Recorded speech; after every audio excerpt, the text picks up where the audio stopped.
17 October 2025चा तो दिवस होता. साधारणतः दुपारचे 1 वाजलेले असतील. अमित नावाचा नोकर, जो की 22 वर्षांचा होता, त्याच्या मालकाच्या घरी गेला होता. रानामधलं काम उरकल्यानंतर त्याच्या मालकिणीने घरी बोलवलं होतं. घराची साफसफाई करायची होती. त्यावेळेला नोकर घरी गेला. त्याची मालकीण, जी की सुनीता आहे, ती मालकीण त्याला म्हणते की या इकडून थोडी सफाई कर, तिकडून थोडी सफाई कर. हळूहळू ज्या वेळेला हा अमित सफाई करायला लागला, त्यावेळेला ती सुनीता, त्याची मालकीण, त्याच्या जवळ आली. जवळ आल्यानंतर त्याला म्हणते की तुझं लग्न झालं आहे का? अमित म्हणाला की अजून तर नाही. लग्न करायची इच्छा हो, इच्छा तर आहे, पण काय करणार, अजूनपर्यंत गरिबाला कोणी दिलेली नाही पोरगी. ज्या वेळेला तो असं बोलत होता, त्यावेळेला ही सुनीता त्याच्या जवळ जात होती. त्याच्या शरीरापाशी जाऊन त्याला थोडं कुरवाळत होती. आता अमितला थोडं वेगळं वाटलं. एका श्रीमंत घरची महिला जी की त्याच्यासोबत अशी करते म्हटल्यानंतर त्याला वाटलं की हे काय तर धोक्याचं असू शकतं. तो तिथून बाजूला सरकला, पण ती महिला आता त्याचं काही ऐकायला तयारच नव्हती. हळूहळू त्याच्यापाशी गेली आणि त्याच्यासोबत संबंध बनवायला लागली. त्याची कापडं काढली आणि त्याच्या शरीराचं पूर्ण लचके तोडायला लागली. आता हा नोकर मालकीण अशी करती म्हटल्यानंतर काही बोलू पण शकत नव्हता. काय बोलला तर त्याला कामावरून काढून देण्याची धमकी दिली. आता हा नोकर कामावरून काढून टाकल्यानंतर दुसरं कुठं काम पण करू शकत नव्हता. त्यामुळे तो गप्प बसला. त्या ठिकाणी त्या महिलेने त्याच्यासोबत 2 तास संबंध बनवले. ज्या वेळेला तिची संतुष्टी झाली, त्यावेळेला त्या नोकराला थोडे पैसे काढून दिले आणि म्हटली की आता रोज माझ्यासोबत संबंध करायचे.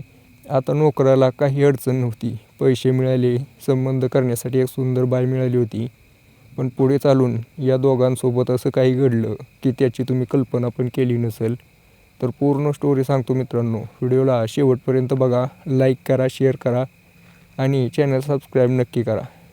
तर नमस्कार मित्रांनो, या घटनेची सुरुवात 2018पासून होते. 2018मध्ये ही जी सुनीता आहे, गरीब घरची पोरगी, तिच्या वडिलांनी कसं तर कष्ट करून तिला 12वीपर्यंत शिक्षण दिलं. पण त्यांची पुढे परिस्थिती नसल्यामुळे हिला आता सांगितलं की तू अजिबात आता पुढे शिकू शकत नाही.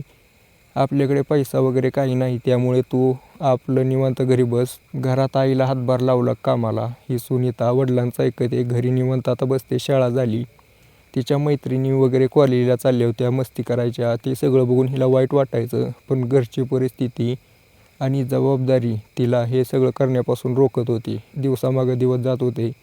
हिचं वय आता लग्नाचं झालेलं होतं सुनीताचं. तिच्यासाठी तिचे वडील स्थळ बघायला चालू करतात. पण यांच्या घरी एवढी पैशाची कमतरता झाली होती की या सुनीताला आता त्यांच्या गावात असलेले एक सावकार त्याच्या घरी कामाला जावं लागलं तिच्या आईसोबत. आता ज्या वेळेला ही सुनीता तिच्या आईसोबत सावकाराच्या घरी कामाला जायची, रानात काम करायची, कधीमधी तिला घरी काम करायला बोलवण्यात यायचं घराची साफसफाई करण्यासाठी. त्यावेळेला तो सावकार पण तिथंच बसलेला असायचा. आता हा सावकार तिला एका पोरीप्रमाणे समजायचा की परिस्थितीमुळे कामाला येते, नाही तर काही गरज नाही, असं म्हणून तिला थोडं म्हणजे असं करायचं की कमी काम सांगायचा. त्यांची पूर्ण त्याच्यावरती कृपा झालेली होती. आता ही जी सुनीता आहे, हे सगळं दृश्य बघत होती. ती बघायची की एवढा मोठा वाडा, एवढं मोठं घर, एवढं पैसा. तिलाही वाटायचं की आपल्यापाशी ही कधी तर असं असावं. पण तिला माहीत नव्हतं की तिच्या नशिबात हेच घर असणार आहे. पुढे चालून थोडेच दिवसानंतर त्या सावकारचा पोरगा अभिजित कॉलेज करत होता. कॉलेज पूर्ण झाल्यानंतर वकील वगैरे बनला. घरी आला होता सुट्टीसाठी. काही दिवस घरीच राहणार होता. लग्न वगैरे करून मग तो शहराकडे निघून जाणार होता. त्यावेळेला त्याची नजर या सुनीतावरती पडते. त्याला वाटलं की असेल कुठली तर कुणाची तर पोरगी आली असेल घरी. पण त्याला नंतर समजलं की ही कामगार आहे आणि आपल्या घरी कामाला आलेले. त्याला माहीत होतं की गावातच राहते, तिच्या परिस्थितीमुळे आली, नाहीतर हिला कामाला जायची काही गरज नाही. त्यावेळेला त्याची दया तिच्यावरती यायला लागली. हळूहळू या दोघांमध्ये मैत्री झाली. ज्या वेळेला पण ती सुनीता घरी यायची, अभिजित तिच्यासोबत चांगल्या पद्धतीने वागायचा. त्याचा स्वभाव त्या सुनीताला आणि या सुनीताचा स्वभाव या अभिजितला आवडला. दोघांमध्ये मैत्री होती. मैत्रीचं रूपांतर कधी प्रेमामध्ये झालं याची त्यांना कल्पना लागलेली नाही. दुसरीकडे या अभिजितसाठी स्थळ बघायला चालू होतं. त्यावेळेला अभिजित त्याच्या वडिलांना म्हणतो की बघू नका, मी बघितलं आहे. त्याचे वडील म्हणले भारी झालं, कुठली आहे पोरगी, काय करते. त्यावेळेला तो सांगतो की ही जी सुनीता आहे, हिच्यावरती मला प्रेम झाले, दोघांचंही प्रेम आहे. त्याचे वडील म्हणतात की काय डोकं फिरलं काय, नोकरानीशी लग्न करतो काय. तो म्हटला की केलं तर हिच्यासोबत करणार, नाही तर नाही. आता त्याच्या पुढे वडिलांचं काय चालत नव्हतं. एकुलता एक पोरगा होता. याने जर काय करून घेतलं तर खूप मोठं नुकसान होणार होतं. त्याचे वडील शांत बसले, दोघांचं लग्न लावून दिलं. पण त्याच्या वडिलाला बिलकुल पसंत नव्हती ती सुनीता. ते म्हणायचे की एक साधी नोकरानी जी की आता आपल्या घरात येऊन राज करणार काय, हे यांना बिलकुल पटत नव्हतं. पण चालून घेतलं होतं.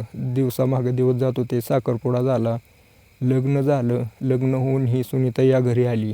पूर्ण गावातील लोक आता तिला सन्मान देत होते. एका सावकाराची सून होती. तिच्या आईवडिलांना पण सन्मान मिळत होता. आता तिचे आईवडील पण खुश झाले. पोरीचं नशीब बदललं. सुनीता गरीब घरातून श्रीमंत घरात आलेली. तिनं आईचं पैसे, ऐश्वर्य बघितलं पहिल्यांदाच. डोळे फिरून गेले तिचे. आता हे पैसे बघून आणि हे ऐश्वर्य बघून तिच्या मनामध्ये लालच आलं, किंवा म्हणू शकतो की तिचं मन भरकटलं. आता ती अशा प्रकारे वागायला लागली होती की ते म्हणतात ना की कुत्र्याला तूप सहन होत नाही किंवा त्याला पचत नाही, तसाच काहीसा प्रकार झाला. हिला आता हा जास्त पैसा सहन होईना, पचेना. त्यामुळे ती कशा प्रकारे पण वागायला लागली.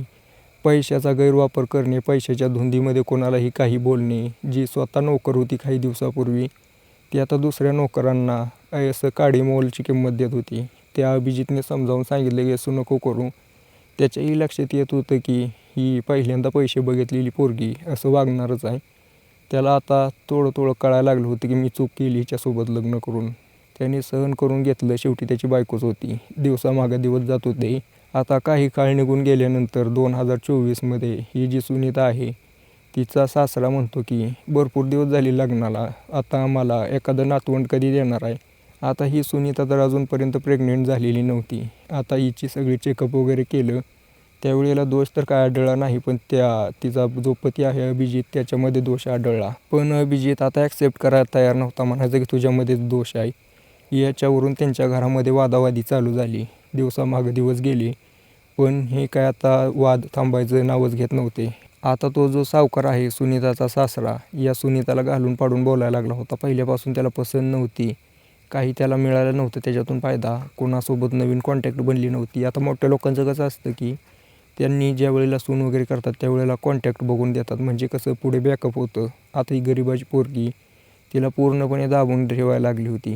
तिला समजलं होतं की आपल्याला काहीतरी करावं लागेल, जेणेकरून दिवस गेले तर मला इथं सन्मान मिळेल. म्हणून तिने पर्याय शोधायला चालू केले. त्यावेळेला तिला कोणीतरी सांगितलं की तुझा पती जर करू शकत नसेल तर तू एखादा तरुण बघून त्याच्यासोबत केलं तर नक्की गर्भवती होशील आणि त्याचा तुला फायदा होईल.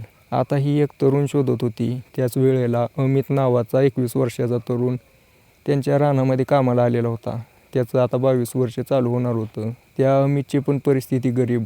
त्याला काय सांगेल ते काम करावं म्हणून तिने ठेवून घेतलं. तिच्या सासऱ्याला म्हणली की घरी होईल कामाला एखादा माणूस. अमित त्या ठिकाणी कामाला जॉईन झाला.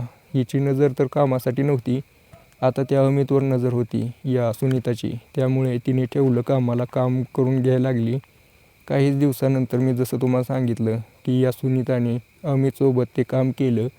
त्याच्यानंतर त्याला पैसे दिले. या अमितने पण डोकं चालवलं. फुकट पैसे मिळतात, काम करायला भेटतंय.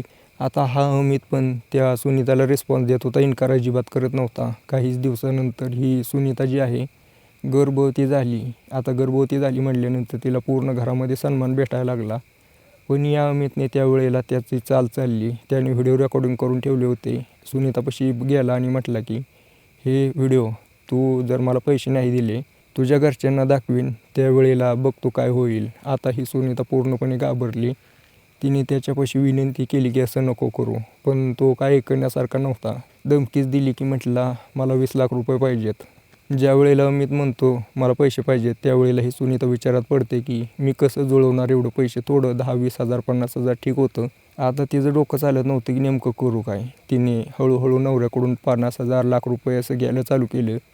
पण 7-8 लाख रुपये जमा झाले. त्याच्यावरती आता तिचा नवरा पैसे देत नव्हता. 7-8 लाख रुपये दिले तरी पण त्याची भूक भागना अमितची.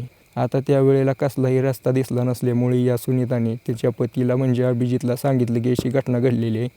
अभिजितला माहिती होता त्याच्यामध्ये दोष आहे. तो म्हटला ठीक आहे, एक काम कर, ही जर घटना बाहेर आली माझी बदनामी होईल. त्याला पैसे द्यायच्या बहाण्याने बोलव रानामध्ये, त्यावेळेला त्याचा काटा काढू. या सुनीताने तसंच केलं. या अमितला म्हटले की ठीक आहे फार्म हाऊसवरती ये, पैसे देते.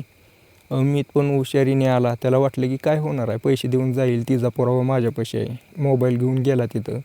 त्या ठिकाणी अभिजितने आणि त्या सुनीताने त्याला बोलवलं होतं. अमित आल्यानंतर तिने मोबाईल घेतला, व्हिडिओ बघितले. मोबाईलमध्ये व्हिडिओ होते. आता ती म्हणली डिलीट कर. तो म्हणला पैसे दे. आता अमित असं म्हटल्यानंतर सुनीता तिच्या नवऱ्याला हाक मारते. तिचा नवरा 2-3 माणसांना घेऊन येतो आणि म्हणतो व्हिडिओ डिलीट कर. त्यावेळेला तो नकार देतो. त्या ठिकाणी त्याला बेदम मारहाण करण्यात येते. ती मारहाण झाल्यानंतर त्याला तिथं बांधून झाडाला मारलं जातं. आता त्या ठिकाणी उसात फेकून देतात.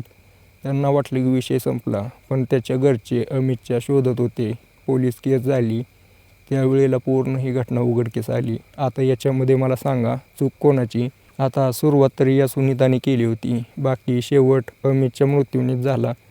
या व्हिडिओबद्दल तुमचं काय मत आहे? कमेंट करून नक्की सांगा. व्हिडिओ